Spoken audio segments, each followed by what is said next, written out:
Okay, what's the most important consequence of the high genetic variability of this virus? Obviously the continuous expansion of the virus, but also it means that the control is very difficult. And also we know from several years ago, from more than 15 years ago, that the genetic similarity is not a good predictor to know the cross protection among strains. So it means that we cannot use the genome sequence, neither R5 or the whole genome sequence, to predict the level of protection. This is something that was already demonstrated during my PhD thesis in Barcelona, so it means that several years ago, and then other researchers has already demonstrated the same in United States or in Asia. So we cannot predict the protection that a particular vaccine will afford against a given strain that we have in our farm.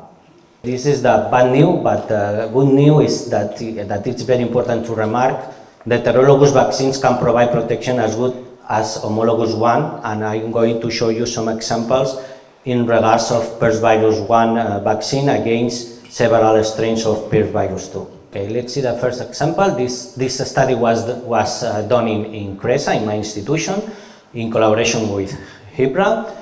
The main objective in this study was to evaluate the efficacy of PRRS virus 1 vaccine against an Asian highly pathogenic PRRS virus 2 strain. Okay, in the table you can see the summary of the results.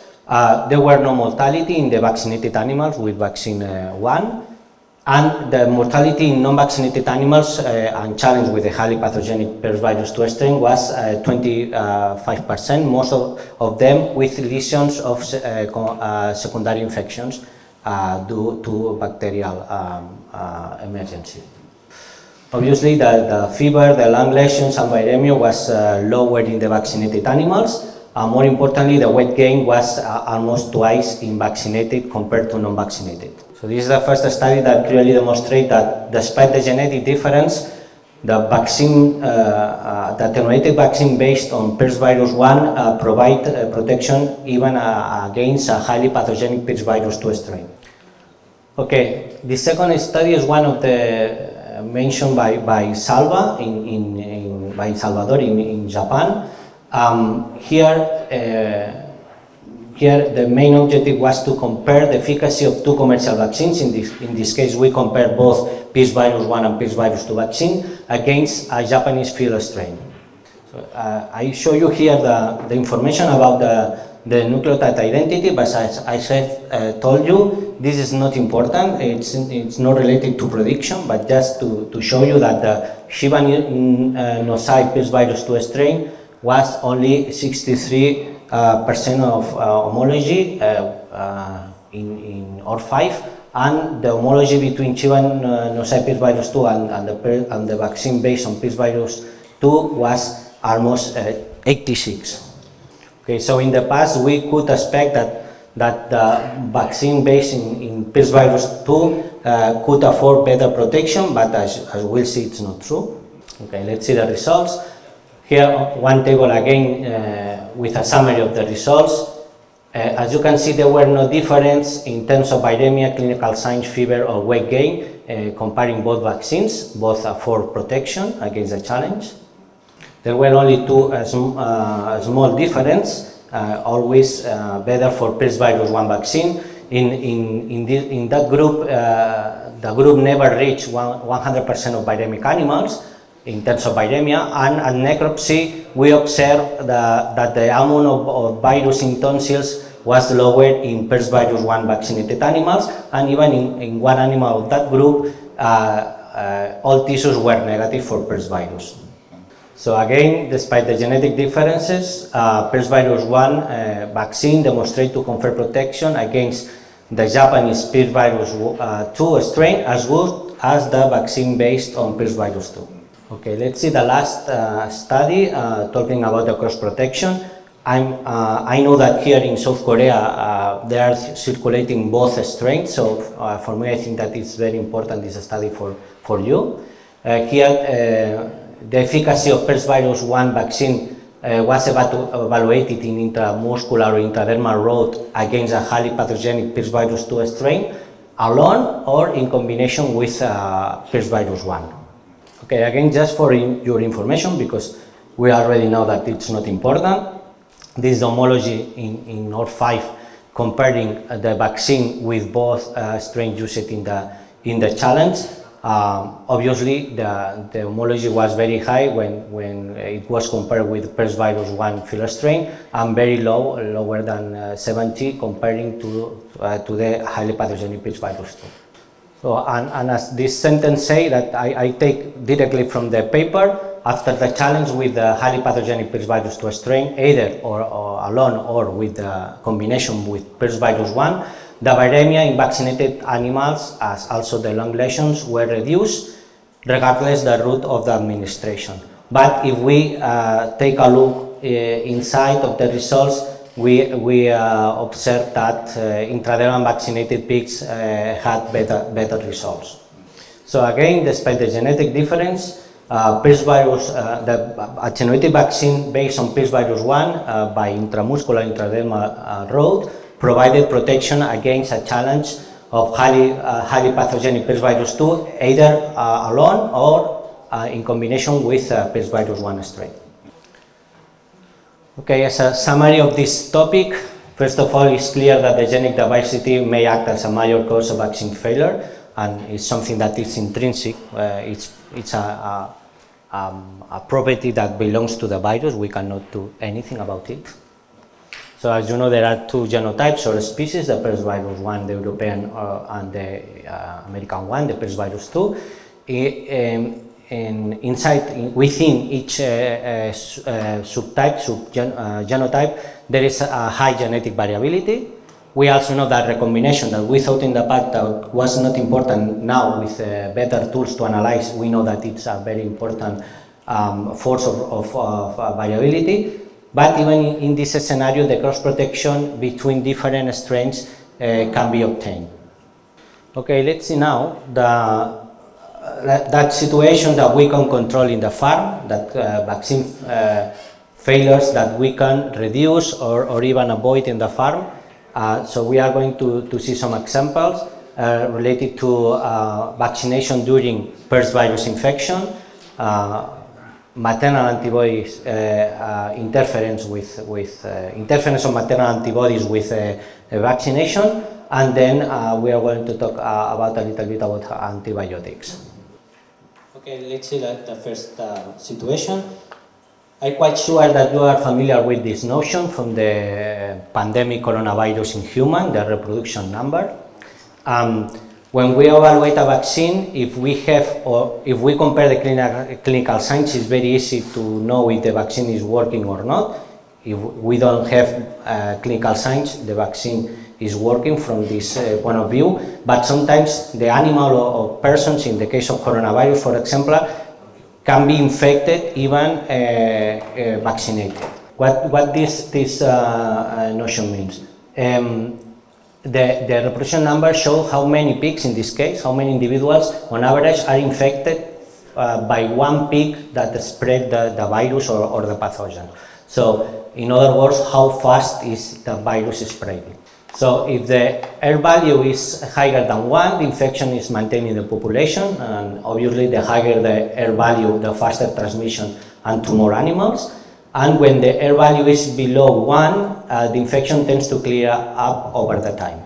Okay, this is the R value for classical swine fever virus, and several studies, you can see here the list, has estimated that the R value for pills is among 1 to 7, from 2 to 7.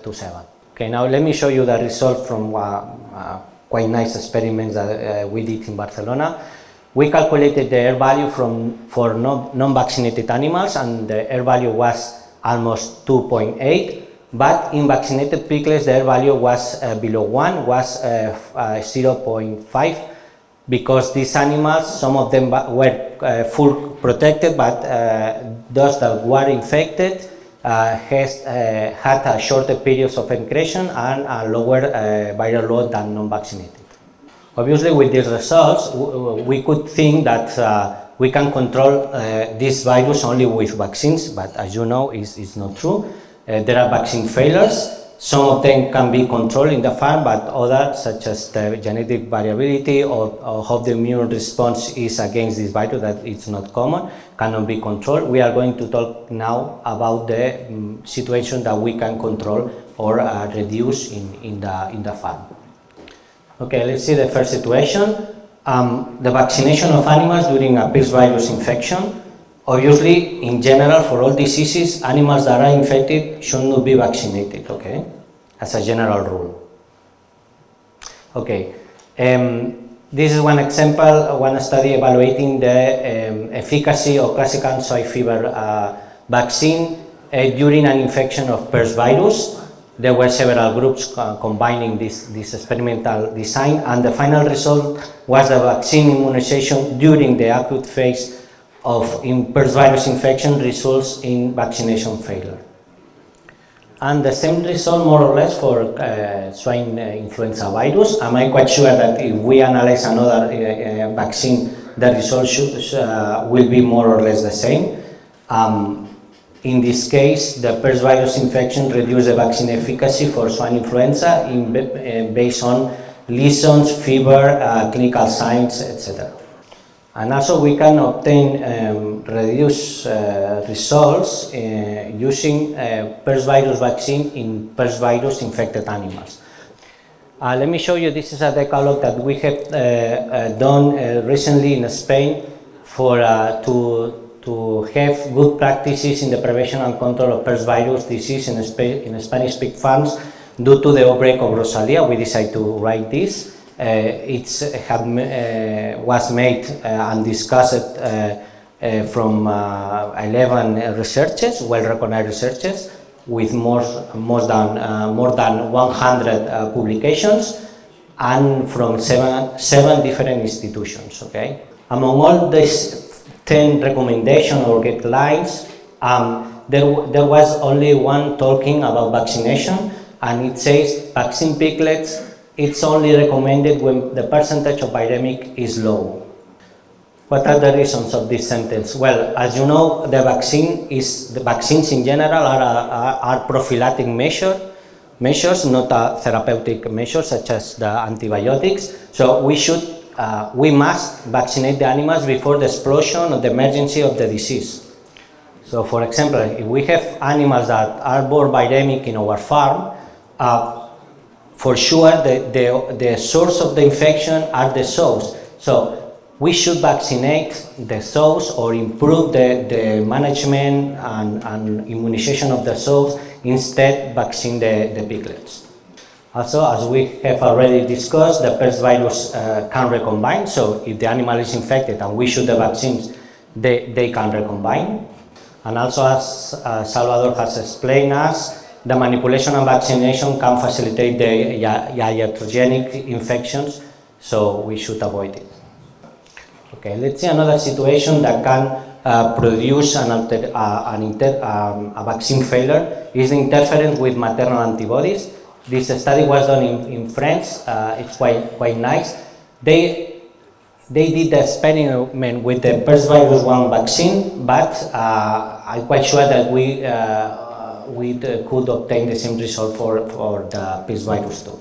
Okay, what was the first thing they did was to distribute the animals according to the quantity of maternal antibodies. In group 1, there were the animals with the lower quantity of maternal antibodies, and in the second group, there were the animals with the higher quantity of maternal antibodies. Okay, then at 3 weeks of age, the animals were vaccinated with PRRS virus 1, and to evaluate the efficacy of this vaccine, they infect the animals with PRRS virus 1 strain.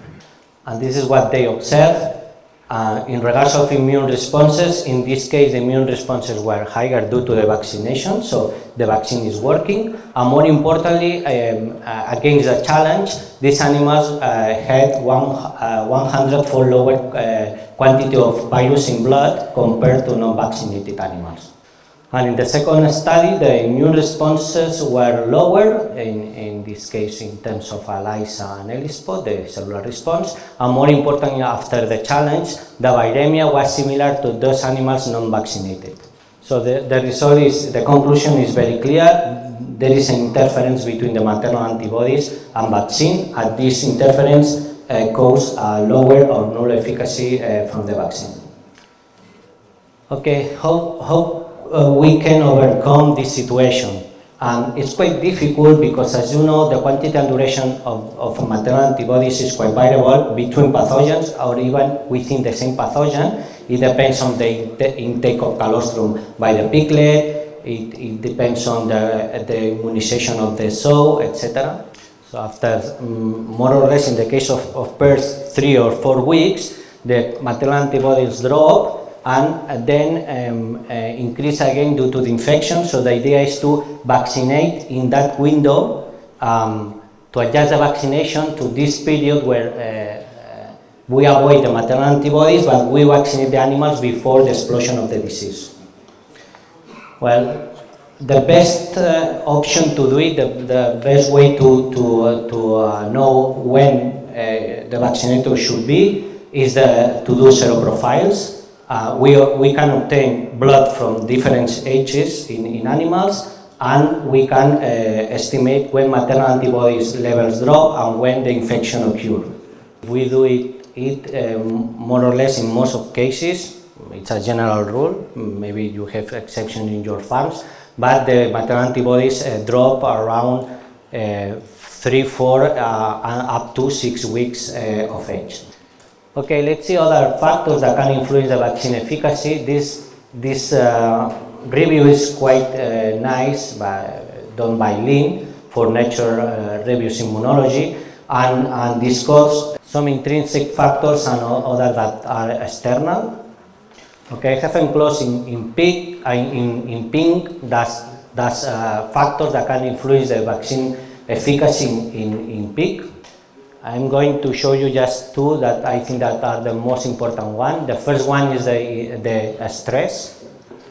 Well, as you know, the chronic stress can increase or can produce immunosuppression in animals because almost all immune cells has receptors for the hormones involved in the immunosuppression.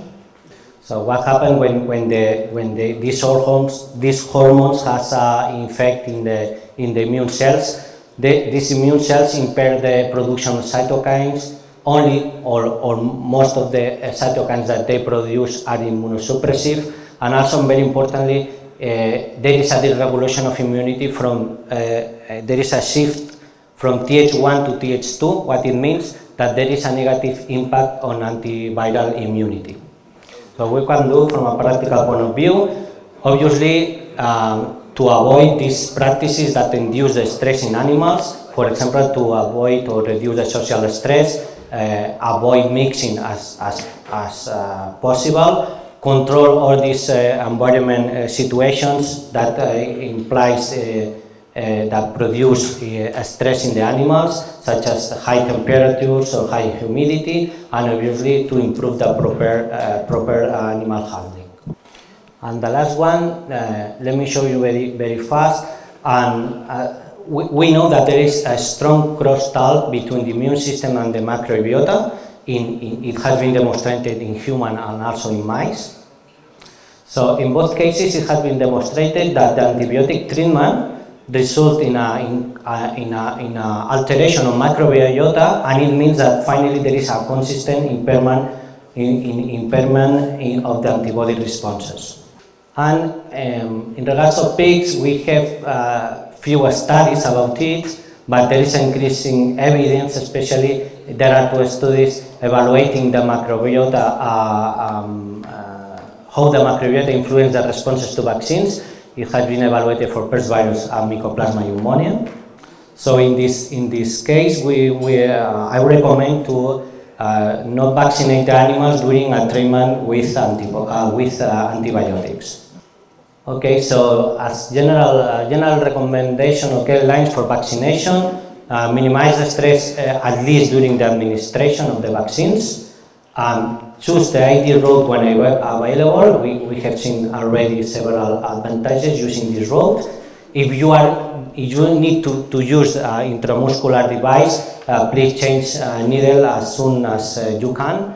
at least 1 needle in 1 liter of pen, and avoid all these situations that can impair the vaccine, such as the vaccine efficacy, such as infected animals, or vaccination in presence of maternal antibodies, or vaccine the animals during a treatment with antibiotics, especially in young animals. Okay, and in regards well, first, here we have a clear problem. Is due to the intrinsic characteristics of the virus, the high genetic variability and the immune response, and all kinds of vaccine failures that we can observe in the farm, vaccines alone will not solve the infection of diseases, especially for PRRS virus. So the solutions should be that, apart from vaccination, other measures based on management and biosecurity should be applied always during application of the vaccine. Okay, so to finish, I am going to show you just 2 slides about control of PRRS. You have a lot of information in your book, so you can check it. If you have questions, you can send me directly to me, or maybe better, speak with your colleagues in HIPRA, and they translated me, and I try to answer the questions. Okay, this is the first slide about it, and the most important one. What are the most critical points to control PRRS? The first one, it's very important to obtain an external semen that must be PRRS negative, because the semen is a very clear source of infection for farms, so it's important to have negative semen. The other point is we should monitor the farms to know exactly where we are, and then to adequate the gilt quarantine and acclimation of gilts according to the PRRS status of the particular farm. And also to improve all those measures that are important to improve the external biosecurity, to avoid the entrance of new strains, and also to have an effective management and internal biosecurity to reduce or avoid the viral circulation of the strain that is already in the farm. So this is very important. Remember that biosecurity is not a cost, it's an investment. We have seen in the first topic, the first thing that I talked today is about the cost of the disease. So as the cost is so high, we can spend money, we can invest money in biosecurity to reduce the disease cost. Okay, and this is the last slide, the last but not the least, and this is very important. The immunity must be afforded by vaccines, and always should be applied with other measures, such as management and measures related to the internal and external biosecurity. And also it's very important to do a good monitoring of the farm to know exactly what is happening and where are the virus circulating. And that's all. Thank you very much for your attention. Gapsanida.